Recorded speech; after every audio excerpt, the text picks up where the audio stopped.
Drying ice cream is a bit like drying yogurt or similar material.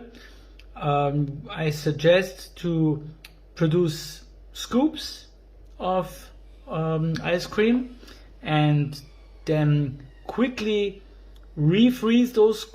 scoops so that the material is really very well frozen, and also ideally freeze it onto the shelf of the freeze dryer already, to the drawer of the freeze dryer, so there is not again temperature transfer when you put it back into the machine. And then because it is so sensitive to temperature, obviously I suggest you put the temperature in the machine to,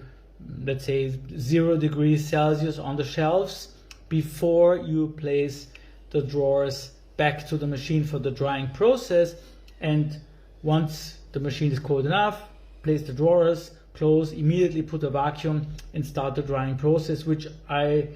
would say will take between 16 and 24 hours depending on the size of your scoops.